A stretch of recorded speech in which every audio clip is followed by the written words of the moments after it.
Her final words, spat with such venom, still echo in my head sometimes. A mama's boy is just plain ugly, and you're cursed with your mom's looks.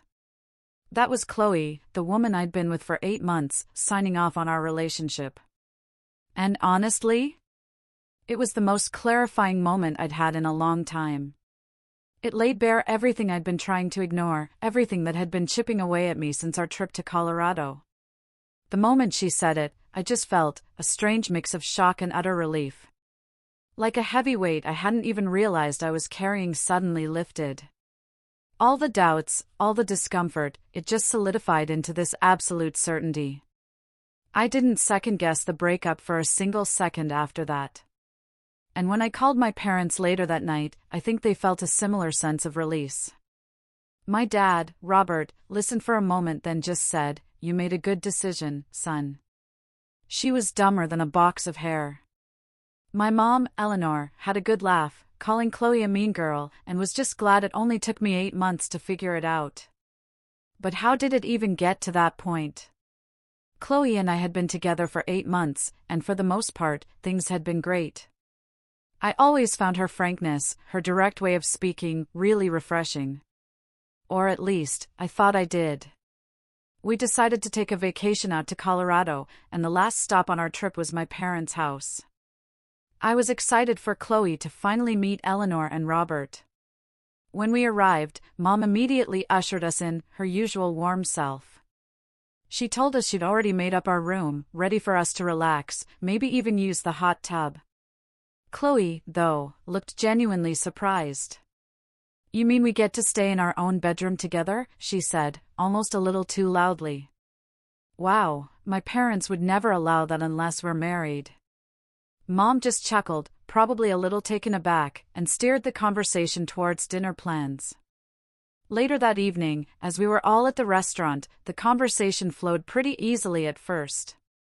We talked about our trip, reminisced about the old neighborhood.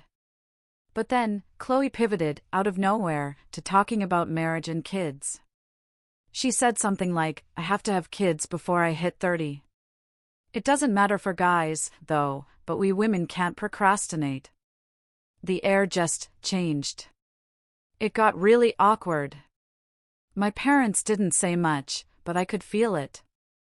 I knew my mom had me when she was a little older, so it felt like a direct, unnecessary jab. I wasn't sure if Chloe was just nervous, or tactless, or just didn't care. But I knew, deep down, my parents weren't impressed. When we got back to the house, into our bedroom, I had to bring it up. I asked her, "Why did you say that about having kids? You know Mom had me later in life, right?" She just shrugged. "Yeah, I knew. I just don't agree with your mom's priorities. Your parents are too liberal." It was such a dismissive tone. We flew back home to Massachusetts the next day, and I couldn't shake it. Chloe's behavior just kept gnawing at me. I love my parents, especially my mom, she's an incredible woman. And this whole thing felt wrong. Like her not respecting my mom translated to her not respecting me. I knew then that this might be a deal breaker. A few days later, I went over to Chloe's place. I needed to talk. "I'm still trying to understand why you said what you did at dinner, and why you're so openly critical of my mom," I started. What she said next. I just remember feeling this slow-motion train wreck in my gut. "It's so weird how good-looking your dad still is," she said, completely out of left field. "He could have been a model when he was younger. Your mom is not anywhere in the same league as your dad." I stared at her, genuinely confused. "I don't understand what you're talking about." "I just think it's odd that they're together," she pressed on. "It's creepy." "My parents, creepy? They love each other. They've been together forever."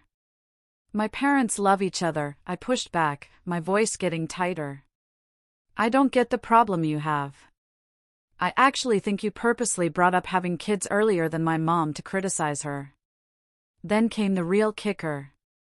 Cold and clear. "Well, I don't like your mom." "I don't have to like her." The rest of the conversation was like pulling teeth from a concrete wall. It was then, in that moment, that I finally understood. What I'd always perceived as frankness from Chloe, her cutting honesty, it wasn't that at all. It was just plain tactlessness. It was a disregard for other people's feelings, an inability to filter.